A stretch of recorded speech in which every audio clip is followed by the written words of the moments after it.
Hello बच्चों, ये video class +2 physics की कूलम्ब्स लॉ पढ़ रहे हैं हम। फर्स्ट यूनिट है इलेक्ट्रोस्टैटिक्स। कल हमने vector form of Coulomb's law पढ़ी थी। आज हम पढ़ेंगे वेक्टर फॉर्म ही पढ़ेंगे, लेकिन हम पढ़ेंगे पोजीशन वेक्टर में। अगर कोई चार्ज स्पेस में है तब उनके ऊपर कितनी फोर्स ऑफ अट्रैक्शन है, हम उसके बारे में पढ़ेंगे। तो हमने क्या ज्यूम किया, let O be the origin of a rectangular coordinate. हमने एक रेक्टेंगुलर कोऑर्डिनेट ले ली XYZ प्लेन में, ठीक है, और वहाँ पे एक चार्ज Q1 ले लिया, O उसका ओरिजिन ले लिया, एक रेक्टेंगुलर कोऑर्डिनेट का O ओरिजिन ले लिया। एक चार्ज है Q1 जिसकी ओरिजिन से कितने हैं पोजीशन वेक्टर R1 है। दूसरा चार्ज है Q2, इसका ओरिजिन से इसका पोजीशन वेक्टर क्या है R2, ठीक है। अब इन दोनों के फोर्स के बीच कितनी, इन दोनों चार्ज के बीच कितनी फोर्स लग रही है हमें वो कैलकुलेट करनी है। तो देखो, अब ट्रायंगल ऑफ वेक्टर एडिशन हमने पढ़ा था। OA + AB किसके इक्वल होगा, OB, इसी के इक्वल होगा, ठीक है। तो OA क्या है R1, OA क्या है R1, और AB क्या है हमें फाइंड आउट करना है। क्यों? क्योंकि दो चार्ज दिए हुए हैं, अगर हमें बीच की डिस्टेंस मिल जाएगी तो उसका स्क्वायर करके हम फोर्स फाइंड आउट कर लेंगे। और R1 + AB किसके इक्वल हो जाएगी, R2 के इक्वल हो जाएगी। तो बताओ, यहाँ से AB किसके इक्वल आ जाएगी, R2 - R1 के इक्वल आ जाएगी, और फिर हम इसकी फोर्स फाइंड आउट कर लेंगे। तो चलो हम अब स्टार्ट करते हैं। Let O be the origin of rectangular coordinate system XYZ। O origin है इस रेक्टेंगुलर कोऑर्डिनेट XYZ का।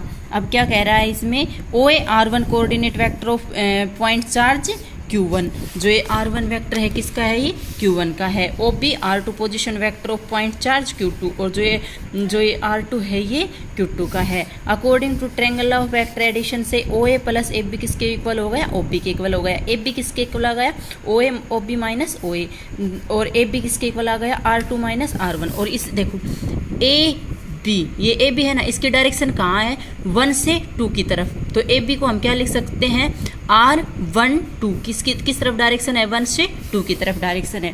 तो क्या आ जाएगा, R12 = AB = R2 - R1। इसका मतलब ये है कि R12 को हम क्या लिख सकते हैं, R2 - R1 लिख सकते हैं ना। अब फोर्स फाइंड आउट कर लो। When force acting on a point charge Q2 due to Q1। आप देखो, Q2 और Q1 के बीच में डिस्टेंस दे दी तो फोर्स कितनी लग रही होगी, when force acting point charge Q2 second पर, किसकी वजह से, फर्स्ट की वजह से, वो फोर्स कितनी हो जाएगी, 1/4πε0 Q1 Q2। देखो 2 पे लग रही है फर्स्ट, 2 पे लग रही है फर्स्ट की वजह से, तो पोजीशन वेक्टर क्या आ जाएगा, 1 2, और ये हमने यूनिट वेक्टर लिख दिया। इसी तरीके से ये हो गया। अब देखो, ये यूनिट वेक्टर है, अगर यूनिट वेक्टर को हम कंबाइन अलग करके लिख सकते हैं तो full vector into product of vector आ जाता है। इसी तरीके से F21 किसके इक्वल आ जाएगा, 1/4πε0 Q1 Q2, और जो फुल वेक्टर से डिवाइड करेंगे तो R³ आ जाएगा, और ये फुल वेक्टर आ जाएगा। यूनिट वेक्टर को हम क्या लिख सकते हैं, यूनिट वेक्टर होता है full vector upon magnitude of vector. तो मैग्नीट्यूड यहाँ से मल्टीप्लाई हो जाएगा और फुल वेक्टर यहाँ का यहाँ रह जाएगा। अब देखो R12 है, R12 है ना, इसकी जगह हम क्या लिख सकते हैं, पीछे मैंने बताया था R2 - R1 लिख सकते हैं, R2 - R1, और इसकी क्या हो जाएगी, क्यूब हो जाएगी। ये फोर्स हमने फाइंड आउट किया सेकंड के ऊपर। सिमिलरली हम फोर्स फाइंड आउट कर सकते हैं फर्स्ट के ऊपर, किसकी वजह से, सेकंड की वजह से। तो वहाँ पे पोजीशन वेक्टर क्या हो जाएगा, R1 - R2। फर्स्ट की वजह से सेकंड पे तो R1 - R2, और सेकंड की वजह से फर्स्ट पे तो R2 - R1। ये था कूलम्ब्स लाइन रेक्टेंगुलर कोऑर्डिनेट, ठीक है। ये हमने रिलेटिव परमिटिविटी कर ली थी। इसके आगे अब आता है सुपरपोजिशन प्रिंसिपल। इसके ऊपर न्यूमेरिकल बेस्ड भी होते हैं, और ये इंपॉर्टेंट टॉपिक भी है। सुपरपोजिशन प्रिंसिपल क्या कहता है, मान लो हमारे पास कोई चार्ज है, Q चार्ज है हमारे पास, Q0 चार्ज है, और उसके ऊपर एक दूसरा चार्ज है, इनके बीच में कुछ डिस्टेंस है। वो फोर्स कितना लगाएगा, Q0 के ऊपर Q कितना फोर्स लगाएगा, 1/4πε0 Q0 Q/r², जो उनके बीच की डिस्टेंस होगी, ठीक है। एक और चार्ज है Q2 चार्ज है, और वो चार्ज भी फोर्स लगा रहा है Q0 पर। तो अब ये बताओ, क्या उस फोर्स की वजह से, दूसरे चार्ज की वजह से इसकी फोर्स पे कोई इफेक्ट होगा, नहीं इफेक्ट होगा। अब देखो, एक चार्ज है Q0, ठीक है, इसके ऊपर एक चार्ज Q1 फोर्स लगा रहा है, यहाँ पे एक चार्ज है, ये चार्ज है Q1, ये इसके ऊपर फोर्स लगा रहा है, जिसकी डिस्टेंस क्या है, R0, ठीक है। एक चार्ज है Q2, ये भी इसके ऊपर फोर्स लगा रहा है। एक चार्ज है Q3, ये भी इसके ऊपर फोर्स लगाएगा। एक चार्ज है Q4, ये भी इसके ऊपर फोर्स लगाएगा। और ऐसे कितने चार्ज हैं, N चार्ज हैं, तो वो सारे चार्ज मिलकर इसके ऊपर कितनी फोर्स लगाएंगे, वो होता है सुपरपोजिशन प्रिंसिपल। तो वो कितनी फोर्स लगाएंगे, जितनी एक लगा रहा था प्लस दूसरा प्लस तीसरा, तो सभी की फोर्स को क्या कर देंगे, हम ऐड कर देंगे, तो वो टोटल फोर्स आ जाएगी। तो अब समझो superposition principle. It state that the total force on the given charge, इस चार्ज के ऊपर total force due to number of other charge, किसके कारण, दूसरे चार्ज के कारण, इज इक्वल टू द, किसके इक्वल होगा, वेक्टर सम ऑफ, वेक्टर लेंगे बेटा मैग्नीट्यूड नहीं, individual force on the given charge, किसके इक्वल होगा, इंडिविजुअल सम होगा बेटा। कैसे, इसके ऊपर ये फोर्स लगा रहा था प्लस इसके ऊपर ये फोर्स लगा रहा था प्लस इसके ऊपर ये फोर्स लगा रहा था, इन फोर्स के सम के बराबर होगा बाय ऑल अदर चार्ज, जो सारे चार्ज मिलके लगा रहे हैं। It state that the total force on a given charge due to number of other charge, total force on a given charge due to number of other charge is equal to the vector sum of individual force on the vector sum, सारों का सम हो जाएगा given charge by all other charge. अब देखो ये हमारे पास diagram है, इस डायग्राम को आप अच्छे से बना लो। अब इसमें क्या है,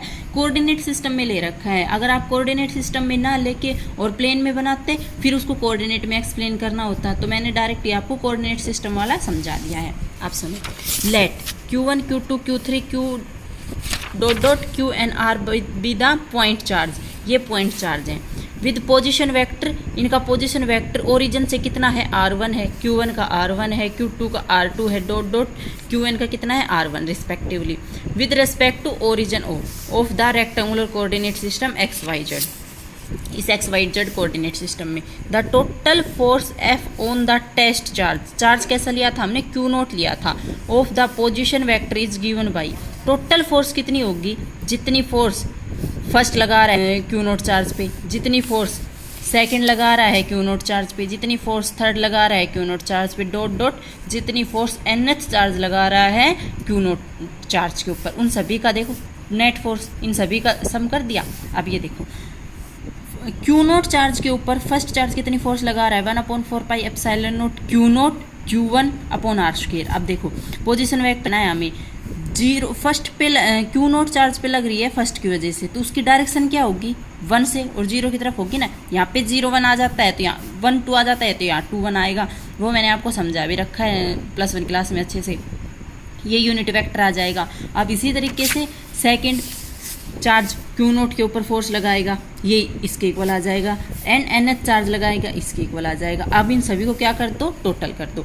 जैसे हम इनको टोटल करेंगे 1/4πε0 Q0, ये सभी में कॉमन है, ये कॉमन ले लेंगे, क्या बचेगा, Q1 R10 square into R10, ये बच जाएगा। आप देखो समेशन लगा दो I 1 से लेकर n तक, यहाँ 1 है, यहाँ 2 है, यहाँ डॉट डॉट n आ गया, तो यहाँ पे I आ जाएगा, I स्क्वायर, और सभी में यहाँ पे नोट लग रहा है तो 0, ये 0 मतलब कि Q0 को रिप्रेजेंट कर रहा है, और RI नोट का स्क्वायर, तो फोर्स कितनी लग जाएगी, इन सभी का वेक्टर सम, और force is equal to Q0। अब देखो वो आई थी जब हमने यहाँ पे यूनिट वेक्टर ले रखा था। अब यूनिट वेक्टर को हम अगर तोड़ देते हैं तो full vector upon magnitude of vector, तो यहाँ पे R³ हो जाएगा, तो फोर्स किस R³ हो गया। अब देखो 1 0, ये अगर पोजीशन वेक्टर के अंदर हम लिखना चाहेंगे तो ये तो सेम हो जाएगा, QI रह जाएगा।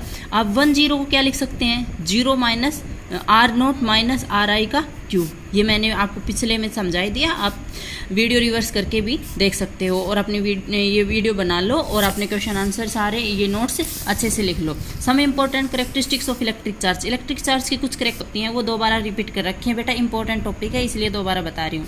Electric charge can be positive और नेगेटिव और 0, इलेक्ट्रिक चार्ज पॉजिटिव हो सकता है, नेगेटिव हो सकता है, और किसी बॉडी के ऊपर 0 चार्ज भी हो सकता है। इलेक्ट्रिक चार्ज इज क्वांटाइज्ड, ये क्वांटाइज्ड होता है। Electric charge is conserved, that force between 2 point charge can be attractive और रिपल्सिव, बिल्कुल। Electric charge carry by body does not depend on its velocity. देखो इलेक्ट्रिक चार्ज बॉडी की velocity के ऊपर depend नहीं करता, लेकिन मास डिपेंड करता है।